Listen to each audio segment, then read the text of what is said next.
यत्संकल्पातपति तपनो वातिवात समिन्धे वह निर्धत्ते धरणिरुदधि लंघते नैव वेलाम् सोऽयं श्रीमान् निखिल जगताम् अंतरात्मावतीर्णो धर्मं रक्षन् दिशतु कुशलम् स्वामिनारायणो नः। श्री स्वामिनारायण भगवाननी जय। अक्षर पुरुषोत्तम महाराजनी जय। गुणातीतानंद स्वामी महाराजनी जय। भगत जी महाराजनी जय। शास्त्री जी महाराजनी जय। योगी जी महाराजनी जय। प्रमुख स्वामी महाराजनी जय। महंत स्वामी महाराजनी जय। प्रमुख स्वामी महाराज शताब्दी महोत्सवनी।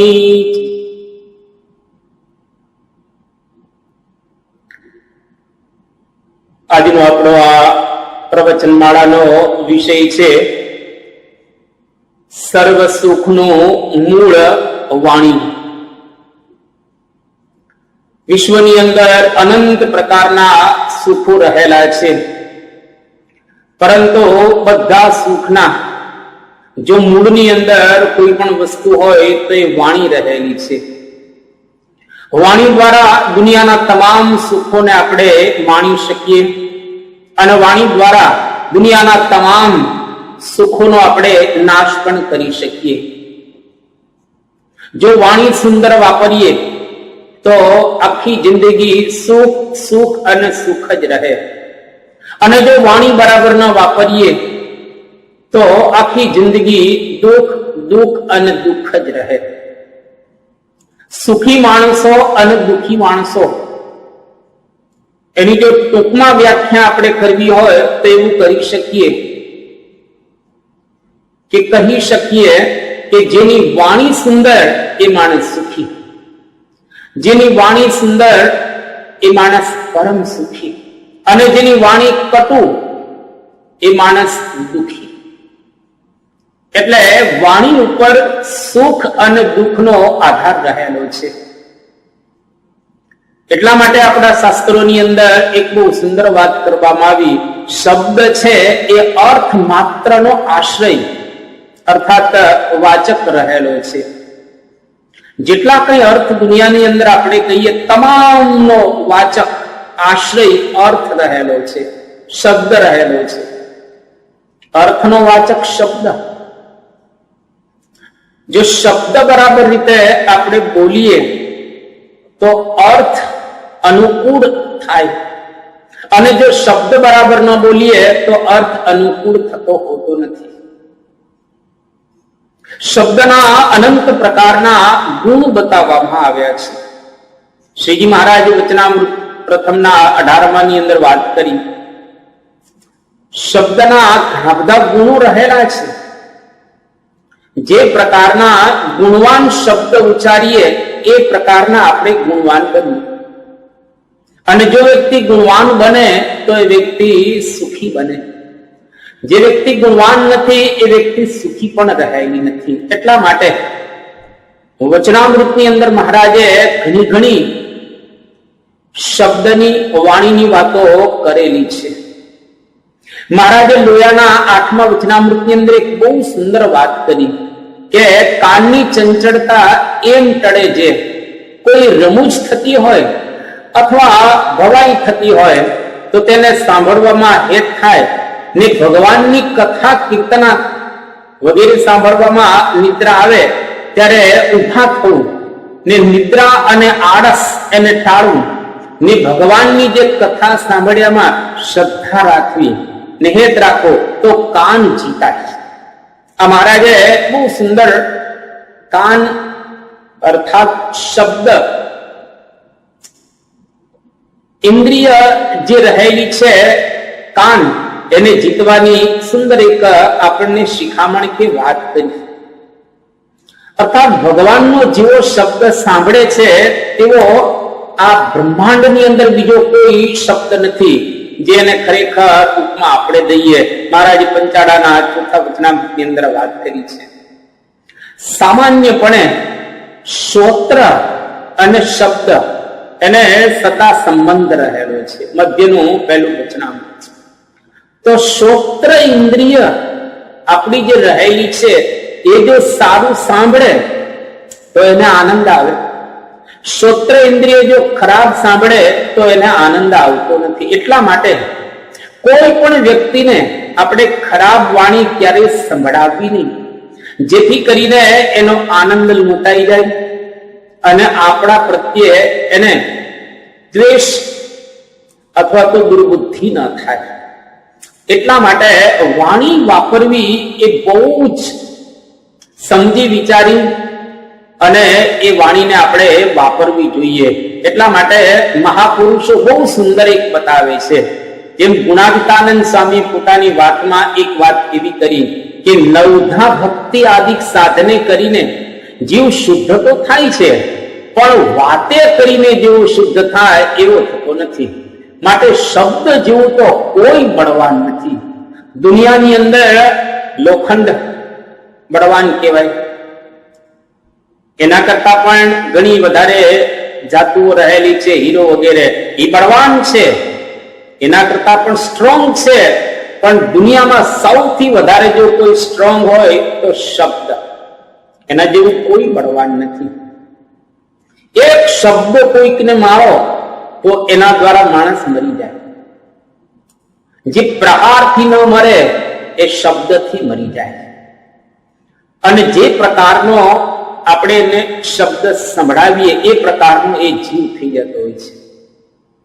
એટલા માટે વાણીનો મહિમા ખૂબ આપણા શાસ્ત્રોની અંદર ગહન બતાવવામાં આવેલો છે. તો આ વિષય બહુ વિશાળ રહેલો છે, જેનો આપણે આજે પ્રારંભ કરી રહેલા છીએ. તો સૌથી પહેલા એનું લક્ષણ જોઈએ. લક્ષણ, શબ્દ તો આકાશનો ભાગ છે અને તે આકાશની અંદર સ્વાભાવિક રીતે લીન થઈ જાય છે. તો આપણે કેવી વાણી બોલવી જોઈએ? સત્ય, હિત અને પ્રિય વચન હંમેશને માટે બોલવું જોઈએ. કોઈકની ઉપેક્ષા કરતું વચન ક્યારેય આપણે ન બોલવું જોઈએ. અને કોઈક વચન દ્વારા બીજાને ઠેસ પહોંચે, બીજાને દુઃખ થાય એવા પણ વચનો ક્યારે આપણે ઉચ્ચારવા ન જોઈએ. કારણ કે એનાથી બહુ જ ગેરફાયદા થાય છે. અતિશય ગેરફાયદા એના દ્વારા સ્વાભાવિક રીતે થતા હોય છે. એટલા માટે જે પ્રકારે એનું રૂડું થાય અને સારું થાય એ પ્રકારના શબ્દ સ્વાભાવિક રીતે આપણે ઉચ્ચારવા જોઈએ. આપણા શાસ્ત્રોની અંદર જેનો ખૂબ સુંદર વિસ્તાર કરવામાં આવેલો છે. આજે શાસ્ત્રની સાથે આ વાણીને આપણા જીવનની અંદર સમજવાનો થોડો નમ્ર પ્રયાસ કરીશું. વેદોથી આપણે એનો પ્રારંભ કરીએ.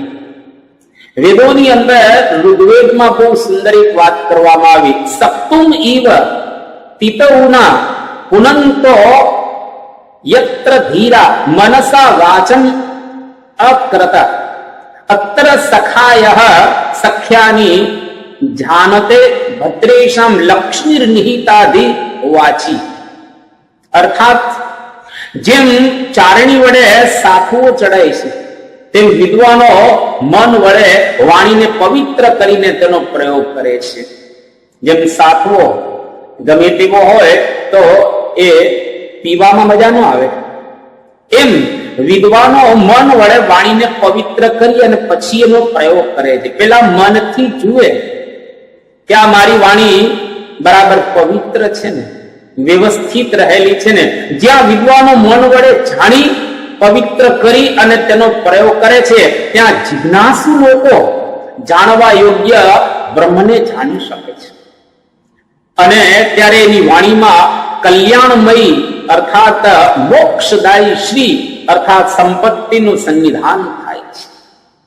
વિદ્વાનો જ્યારે મન દ્વારા પવિત્ર કરીને વાણીનો પ્રયોગ કરે છે, સામા લોકોનું હિત થાય, એનું સારું થાય, એનું ભલું થાય, રૂડું થાય, એટલા માટે તો એના દ્વારા સામેની વ્યક્તિ એક ભગવાનને પ્રાપ્ત કરી શકે છે.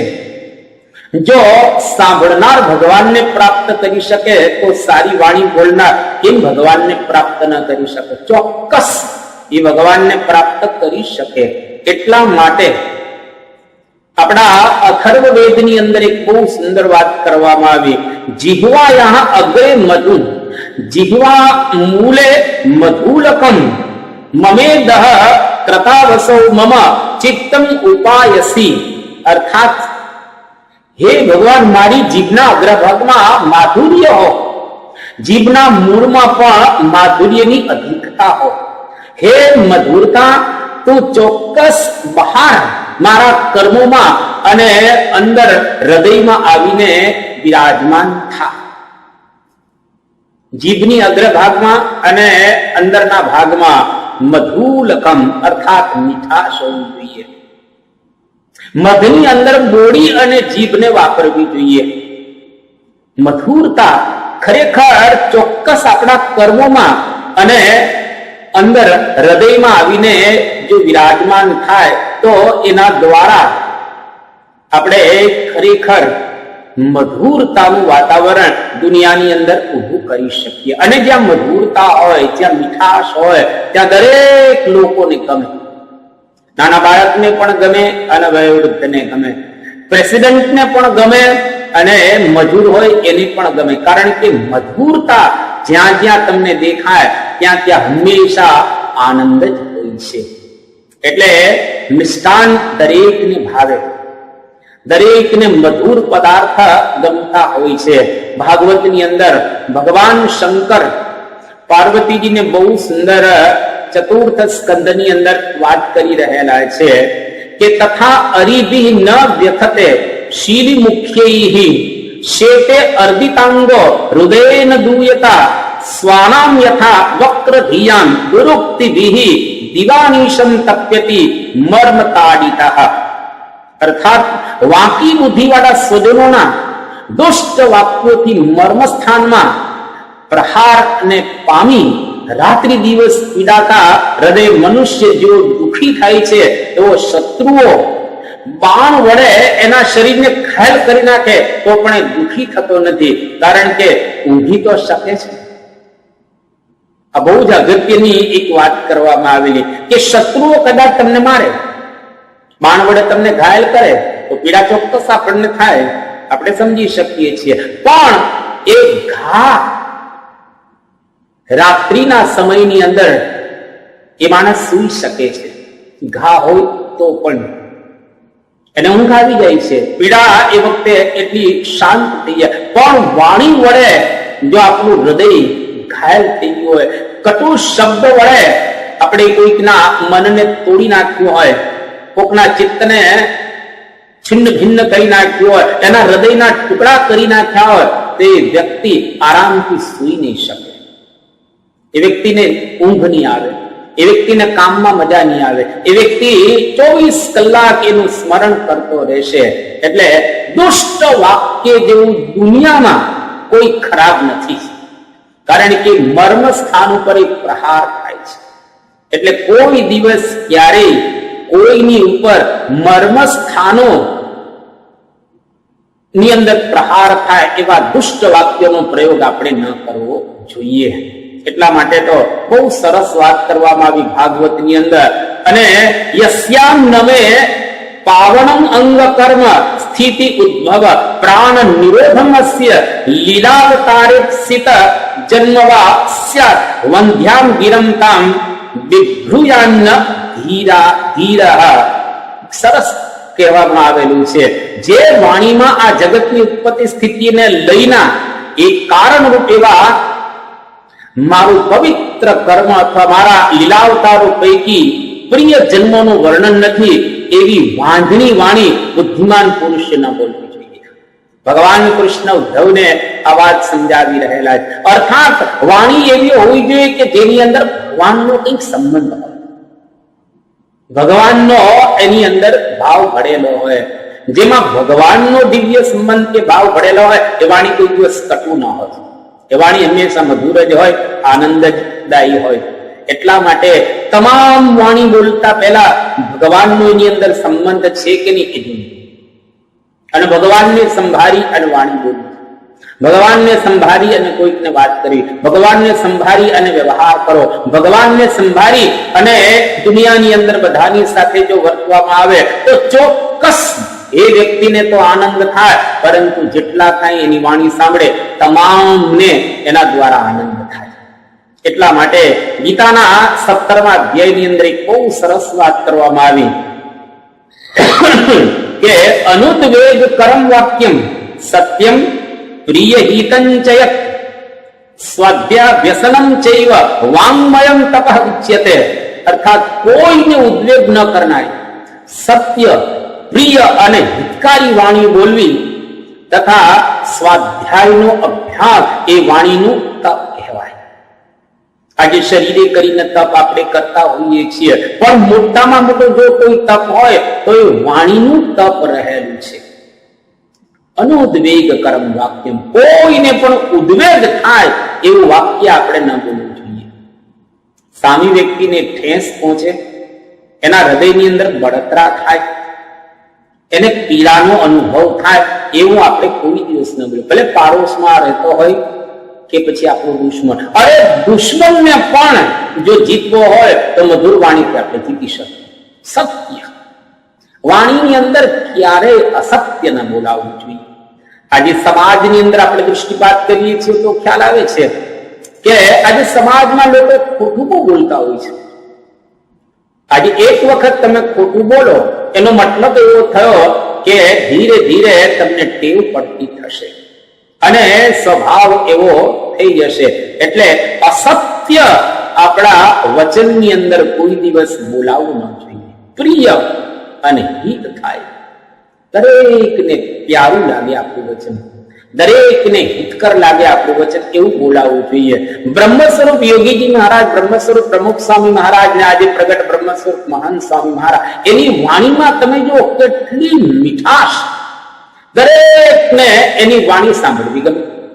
બાળકે પ્રેમથી બેસી જાય સાંભળવા, કિશોર પણ એની વાણીને માણે, વૃદ્ધને પણ એની અંદર આનંદ આવે, અને યુવાનો પણ મસ્ત થઈને ડોલવા લાગે. કારણ કે કોઈને ઉદ્વેગ થાય એવી વાણી ક્યારેય બોલે નહીં, કોઈને ઠેસ પહોંચે એવી વાણી જિંદગીમાં યોગીજી મહારાજ, પ્રમુખ સ્વામી મહારાજ કે મહાન સ્વામી મહારાજે ઉચ્ચારેલી નથી. તમામ વ્યક્તિનું ભલું થાય. યોગીજી મહારાજ તો વારે વારે કહેતા હતા, ભગવાન સૌનું ભલું કરો. પ્રમુખ સ્વામી મહારાજનું તો સૂત્ર હતું, બીજાના ભલામાં આપવું, બીજાના સુખમાં આપણું સુખ. જે બીજાના સુખને ઈચ્છે એ કોઈ દિવસ કટુ વાણી બોલી જ ન શકે. આજે પરમપૂજ્ય મહાન સ્વામી મહારાજના આપણે બધા દર્શન કરી રહેલા છીએ, કેટલી મધુર વાણી. કોઈક વખત એમનાથી ક્યારેક ઊંચે સાદે જો બોલી જવાય તો તરત જ એ પોતે કહે કે આ બરાબર નથી. એ કોઈ દિવસ ઊંચે સાથે બોલે જ નહીં આમ તો, પણ કોઈક વખત વ્યવસ્થા માટે કદાચ એને બોલવું પડે તો પણ એને ગમતું હોતું નથી. એટલી મધુરતા એની વાણીની અંદર સ્વાભાવિક રીતે આજે આપણે જોઈ રહેલા છે. મહાભારતની અંદર એક બહુ સુંદર વાત કરવામાં આવી, નારુન તુદસ્યાત્ન નૃસંસવાદી ન હીનતઃ પરમ અભ્યાદતીત યયા અસ્ય વાચા પર ઉદ્વેજીત નતામ વદેત ઋષિતિમ પાપલોક્યામ. એનો અર્થ બહુ સરસ બતાવવામાં આવ્યો કે બીજાને પીડા થાય એવી વાણીવાળા ન થવું. જે વાતથી બીજાના ચિત્તમાં દુઃખ થવાની સંભાવના હોય એવી બાળી નાખે તેવી પાપયુક્ત વાણી કોઈ દિવસ બોલવી નહીં, ઉદ્યોગ કરવા. અવ્યહૃતમ વ્યહૃતાત શ્રેય આહુ સત્યમ વદેત વ્યહૃતમ તદ દ્વિતીયમ પ્રિયમ વદેત વ્યહૃતમ તદ તૃતીયમ ધર્મ્યમ વદેત વ્યહૃતમ તદ ચતુર્યમ. આ બહુ સરસ વાત કરાવે. બોલવા કરતા ન બોલવું સારું, અને જો બોલવું પડે તો સત્ય બોલવું, એ બીજી વિશેષતા રહેલી છે ને સત્યને પ્રિય બોલવું એ ત્રીજી વિશેષતા રહેલી છે અને બેની સાથે ધર્મ સહિત બોલવું એ વાણીની ચોથી વિશેષતા રહેલી છે. દત્તાત્રેય સાધ્ય દેવતાઓને ઉદ્દેશી અને ઉદ્યોગ પર્વમાં અર્થાત મહાભારતની અંદર વાત કરી રહેલા છે. તો ખરેખર મહાપુરુષોના જીવનની અંદર આપણને દેખાય કે કેટલી સુંદર એ લોકો વાણીની મધુરતા વાપરતા હોય છે અને કેટલી સુંદર વાણી એ લોકો બોલતા હોય છે. એટલા માટે ધમ્મપદ જે ખરેખર બૌદ્ધ ધર્મનો એક મહાન ગ્રંથ છે એની અંદર પણ આ વાતને સુંદર રીતે દઢાવવામાં આવેલી છે. કોઈને કઠોર વાણી ન કહીશ, જેને કહીશ તે તને સામી કહેશે. સામી બોલાયેલી વાણી દુઃખકર હોય છે, તને પ્રતિદંડ સ્પર્શ કરશે. કોઈ પણ વ્યક્તિને આપણે ખરાબ કહીએ તો સમજવો એ આપણને ખરાબ કહેશે. જો આપણે એમને સારું કહીએ તો એ ખરેખર એ આપણને પણ સારું કહેશે. એટલા માટે હંમેશા કોઈકના ઘર ઉપર પથ્થર મારીએ તો આપણા ઘર ઉપર પથ્થર મારવાના છે. કોઈકને તમે ગાળ દો એટલે સામે તમને ગાળ દેવાના છે. કોઈકને તમે મારો એ તમને સ્વાભાવિક રીતે મારવાના છે. કોઈકને તમે સારું કહો એ તમારું સારું કરવાના છે. એટલા માટે એટલી મધુર વાણી વાપરવી કે જેના દ્વારા એને ગમે. વાણીના પ્રકોપથી રક્ષણ કરવું, વાણીથી સમૃદ્ધ રહેવું અને વાણીના દુષ્ચરિત્રો છોડી દઈને વાણીથી સુચરિત્ર આચરવું. આ પણ ધમ્મપદની અંદર બહુ સુંદર એ વાત કરવામાં આવેલી છે. એટલા માટે બાઇબલની અંદર પણ આ જ વાતને સરસ રીતે દ્રઢાવે છે. જે પોતાની જીભને વશ નથી રાખતો તેની ધાર્મિકતા વ્યર્થ છે. એટલું સુંદર આ વાક્ય કહેવામાં આવ્યું છે. If any man among you seem to be religious and bridled not his tongue, this man's religion is vain. આ એનું મૂળ બતાવવામાં આવેલું છે. ટૂંકમાં ખરેખર પોતાની જીભને વશ રાખવી જોઈએ. જીભને વશ રાખવી આપણા હાથમાં છે. આપણા મનને વશ રાખવું આપણા હાથમાં છે. જો આપણે ધારીએ તો એ વશ થઈ શકે અને જો ન ધારીએ તો વશ ન જ થઈ શકે. The tongue is a fire. આ પણ એક વાત કરવામાં આવી. જીભ એ અગ્નિ છે. અગ્નિ, મૂર્તિમાન અગ્નિ રહેલી છે. તમે એવા શબ્દ બોલો સામેનો માણસ બળી જાય. આ પણ બાઇબલની અંદર વાત કરવામાં આવી છે. The tongue can no man tame. જીભને કોઈ પાડી શકતું નથી. જીભને આપણે સમજાવી અને શુદ્ધ અને પવિત્ર રીતે એને વાપરવી જોઈએ. જેવી રીતે આપણે ખરેખર વાપરીએ તો એના દ્વારા સામાના માનસ ઉપર એક જબરજસ્ત અસર થતી હોય છે. ખરાબ બોલતા તારી જીભને દૂર રાખ અને લુચ્ચું બોલતા તારા હોઠને પણ દૂર રાખ. આ બાઇબલની અંદર વાત કરવામાં. Keep thy tongue from evil and thy lips from speaking guile. આ બાઇબલનું વાક્ય રહેલું છે. The wholesome tongue is a tree of life. સાવચેત જીભ એ જીવનનું વૃક્ષ છે. જો સાવચેત જીભ તમે રાખો એટલે કે બહુ સજાગતાથી બોલવું જોઈએ. કોઈ પણ રીતે સજાગતાનો પરિત્યાગ કરી અન્ન બોલવું. આનંદી શબ્દો મધુપુડા જેવા છે. મધપુડા જેવા છે. આત્મા માટે મધુર અને હાડકા માટે આરોગ્યપ્રદ રહેલા છે આનંદી શબ્દો. અરે કોઈક માણસને તમે બે શબ્દ સારા કહો, માણસ આખી જિંદગી તમારો ઉપકાર નહીં કરે. કોઈક માણસ હતાશ થઈ ગયો, નિરાશ થઈ ગયો હોય, હારી ગયેલો હોય, હારેલાને બે સુંદર શબ્દો સંભળાવો, અરે માણસ ઉભો થઈ જશે. રોગગ્રસ્ત માણસને બે સારા શબ્દો કહેશો, માણસ બેઠો થઈ જશે. તો શા માટે સમાજની અંદર ખરાબ શબ્દ વાપરવા? જીવન અને મૃત્યુ એ જીભની શક્તિમાં છે. Death and life are in the power of the tongue. એટલે જીવન અને મૃત્યુ એ જીભની ખરેખર એક શક્તિ રહેલી છે. એટલા માટે બરાબર રીતે વાણી વાપરવી. A word fitly spoken is like apples of gold in pictures of silver. અર્થાત યોગ્ય રીતે બોલાયેલા શબ્દો એ ચાંદીના સુંદર વાસણમાં મૂકેલા સોનાના સફરજન જેવા છે. આ કેટલું સુંદર વાક્ય રહેલું છે.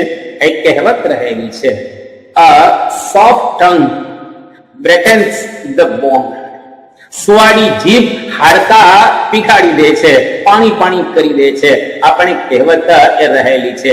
એટલા માટે બહુ સમજીને જે શબ્દ બોલાશે તેનો હિસાબ લેવાશે. આપણે કોઈ પણ શબ્દ બોલીએ તો એનો ખરેખર હિસાબ લેવાતો હોય છે. સ્વર્ગ અને પૃથ્વી નાશ પામશે પણ મારા શબ્દો નાશ નહીં પામે. ખરેખર વાત એકદમ સાચી રહેલી છે. Heaven and earth shall pass away, but my word shall not pass away. શબ્દ હંમેશા રહે જ છે. એટલા માટે એવા શબ્દો ઉચ્ચારવા કે જેના દ્વારા લોકોને આનંદ આનંદ થઈ જાય. માયાળુ શબ્દો અને ક્ષમાવૃત્તિ એવા એક દાન કરતા બહેતર છે કે જે દાનની પાછળ ઈજા. તમારા અવાજને નબીના અવાજથી ઊંચે ન કરો જેથી તમારા કર્મો રદ થઈ જાય. આ પણ શાસ્ત્રોની અંદર એક વાત કરવામાં આવેલી છે. રશિયાની એક બહુ સુંદર કહેવત છે, a kind word is better than a big pie. મીઠી વાણી મિષ્ટાન કરતા વધારે મધુર રહેલી છે. મીઠી વાણી. તમે કદાચ ઘારી ખાતા હો, દૂધપાક પીતા હો, મોહનથાળ જમતા હો કે પછી મગજ ખાતા હો, આ બધું જ જમતા હો, પણ એના કરતા જો મધુર શબ્દ તમે સાંભળો આનંદ આનંદ થઈ જશે. નોંધનીય છે કે જેમની પાસે થોડું કહેવાનું છે તે સૌથી વધારે બોલે છે. ઘણી વખત માણસની પાસે ઓછું હોય તો એ લોકો વધારે બોલતા હોય છે. And it is remarkable that they talk most who have the least to say. આ એક ચિંતકનું વાક્ય રહેલું છે. એટલા માટે ફ્રેન્કલિન એક બહુ સરસ વાત કરતા, કદાચ પગ લપસે તો ફરીથી સાજો કરી શકાય, પણ જીભ લપસે તો ફરીથી ક્યારેય નુકસાન ભરપાઈ કરી શકાતું આ નથી. એવી સરસ એને આ પ્રકારે વાત કરેલી છે કે જીભને ક્યારેય લપસવા ન દે. A slip of the foot you may soon recover, but a slip of the tongue you may never get over. એટલા માટે આ ફ્રેન્કલિનનું વાક્ય કે જીભને કોઈ દિવસ લપસવા ના દેવી. કારણ શબ્દ એ રોગિષ્ઠ મનના વૈદ્ય છે. કોઈ માણસ રોગી હોય એને જો તમે સારા શબ્દો કહો એ માણસ આમ આનંદ આનંદ થઈ જાય. Words are the physicians of the mind diseased. જે માણસને મનના રોગ થયા હોય એને તમે સારા શબ્દો કહો તે માણસ જાગી જાય. When you have nothing to say, say nothing. જો તમારી પાસે કહેવાનું ન હોય તો ચૂપ જ રહો. ઘણી પણ વખત માણસ ચૂપ રહી શકતો હોતો નથી. The tongue can no man tame, it is an unruly evil. જીભને કોઈ પાળી શકે તેમ નથી, તે શાસન ન કરી શકાય એવી ખરેખર રાક્ષસી રહેલી છે જીભ. કારણ કે જીભ સમજતી જ હોતી નથી. Words are the most powerful drug used by mankind. Words માનવ જાત દ્વારા વપરાતી સૌથી વધુ શક્તિશાળી દવા એટલે શબ્દ રહેલા છે. શબ્દ જેવી દુનિયાની અંદર કોઈ શક્તિશાળી દવા રહેલી નથી. એટલા માટે શબ્દો જોઈ વિચારી અને વાપરવા. શાસ્ત્રકારોએ મહાપુરુષોએ બહુ સુંદર એ શ્લોકની અંદર આ વાણીની એક સરાહના કરી છે. કેવરાણીન ભૂષયંતિ પુરુષમ હારાના ચંદ્રોજ્વલાહા ન સ્નાનમ ન વિલેપનમ ન કુસુમમ નાલંકૃતા મૂર્ધજાહા વાણી એકા સમલંકરોતિ પુરુષમ યા સુસંસ્કૃતા ધાર્યતે ક્ષીયન્તે ખલુ ભૂષણાની સતતમ વાગ ભૂષણમ ભૂષણમ. અર્થાત બાજુબંધ પુરુષને શણગાર રૂપ નથી. ચંદ્ર જેવા ઉજ્જવળ એ મોતીના હાર કે સ્નાન, ચંદનનું વિલેપન, ફૂલ કે બરાબર ઓળેલા વાળ એ પુરુષને શોભા આપતા નથી, પરંતુ સંસ્કાર વાળી વાણી જે ધારણ કરવામાં આવે છે તે એકલી આ પુરુષને શોભાવે છે.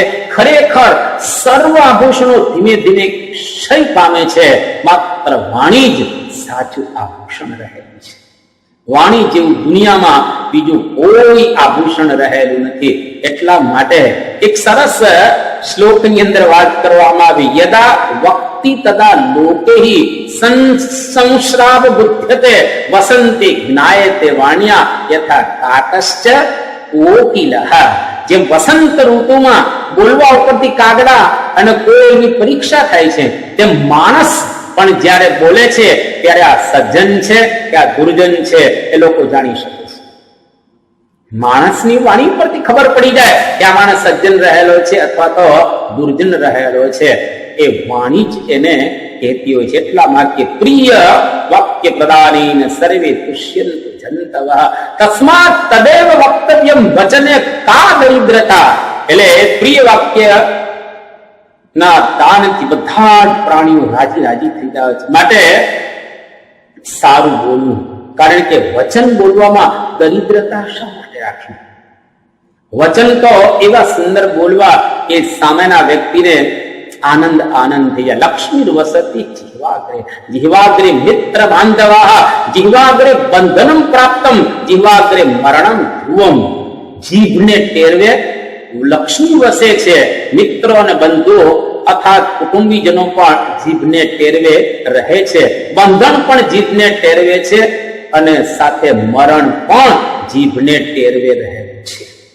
એટલા માટે બહુ સુંદર એ સારા શબ્દોની અંદર આપણે વાણી વાપરવી જોઈએ.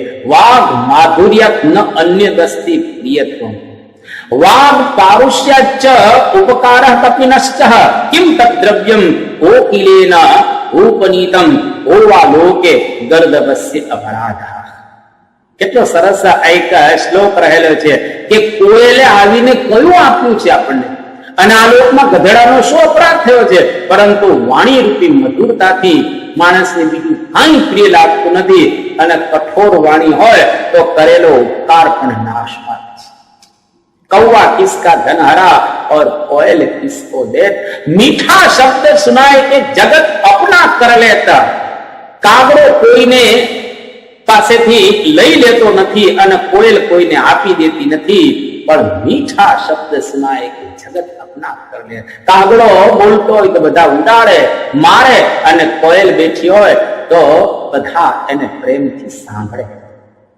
એટલે કર કછોટોની જીભડી આ ત્રણ હોય જેના વશ, તેને આ દુનિયામાં કોઈ ન કહે ખસ. કર હા કછોટો બ્રહ્મચર્ય જીભડી જેટા આપણી જીવા આ જો વશ હોય તો એને ખરેખર દુનિયામાં કોઈ ખસ ન કહે. માટે શબ્દે માર્યા મરી ગયા અને શબ્દે છોડ્યા રાજ. જેણે શબ્દ વિચાર્યા તેના સરિયા એકાજ. શબ્દોનો વિચાર કરી અને શબ્દોનું ઉચ્ચારણ કરવું, એમને ક્યારેય ન બોલવું. शब्द बराबर धन नहीं, जो कोई जाने बोल, हीरा तो दाम में मिले, शब्द न मोल न तोल. खरेखर शब्द एमने મળતા નથી, વાણી તો અનમોલ है. बोल सके तो बोल, हृदय तराजू तोल के फूल मुख बाहर बोल. एक હૃદયમાં વિચાર કરી અને પછી આપણે બોલવું જોઈએ. શબ્દ શબ્દ તું ક્યાં કરે, શબ્દ કોના હાથ પાઉં. એક શબ્દ ઔષધ કરે, એક શબ્દ કરે ઘાવ. એક દ્વારા ઔષધ બની જાય. તમે એવા સુંદર શબ્દ કહો તો ઔષધનું કામ કરે, અને એક શબ્દ ઘાવનું કામ કરે. તુલસી ઉનકી કૌન ગત, બોલત બિના વિચાર, કટત પરાઈ આત્મા, કટ જીવા તલવાર. બીજાની આત્માને કાપી નાખે. એટલા માટે જીવાત્મા દુખાઈ જાય એવી વાણી આપણે કોઈ દિવસ બોલવી ન જોઈએ. અરે એક વાણીથી લોકો ઉભા રાજ છોડી દે, સંસારનો ત્યાગ કરીને નીકળી જાય. જેમ નિષ્કુળાનંદ સ્વામીએ સુંદર ગાયું છે કે જનોની જીવો રે ગોપી ચંદની, પુત્રને પ્રેર્યો વૈરાગજી, ઉપદેશ આપ્યો તેરી પેરે, લાગ્યો સંસારીડો આગજી. જનુની જીવો રે ગોપી ચંદની. ધન્ય ધન્ય માતા ધ્રુવતાણી, કયા કઠણ વચનજી રાજ સાજ સુખ પર હરી. વેગે ચાલિયા વનજી જનુની જીવો રે ગોપીચંદ. તમે જુઓ, ગોપીચંદ રાજાની માતા મેનાવતીએ થોડાક શબ્દો કયા, એના દ્વારા રાજાને વૈરાગ્યનો રંગ લાગી ગયો અને ખરેખર ભગવાન વાણીમાં કેટલી તાકાત હશે. અરે ધ્રુવ 5 વર્ષની ઉંમરનો બાળક, એની માતાએ સુંદર વચનો કયા, ભગવાનને પ્રાપ્ત કરી. બોલે બોલ તો આગળ પાછળ જોઈ વિચારી, બોલ સદા શૂન્ય ન આવે, પાછું કર્મા તીર જે કરથી છૂટે છે. શૂન્ય પાલનપુરીનું આ એક અદ્ભુત વાક્ય કે શેર રહેલો. એટલા માટે બહુ સુંદર વિચારી અને વાણી વાપરવી જોઈએ. વાણી કેવી રીતે વાપરવી એની શાસ્ત્રોક્ત વાતો આપણે કરી. હવે આપણે એને જરા વ્યવસ્થિત રીતે દ્રષ્ટાંતો દ્વારા સમજીશું, જેથી કરીને આપણને ખ્યાલ આવે કે જીવનની અંદર આ પ્રકારની વાણી આપણે બોલવી જોઈએ. આજે આ પ્રવચનનો અહીંયા આગળ આપણે અંત લાવીએ છીએ, પૂર્ણ કરીએ છીએ. આવતીકાલે પુનઃ આ દોરને આપણે સાંધીશું. સર્વ સુખનું મૂળ વાણી, આ એક અદ્ભુત વિષય રહેલો છે, જે આવતીકાલે પુનઃ એ દોરને આપણે સાંધીશું. શ્રી સ્વામિનારાયણ ભગવાનની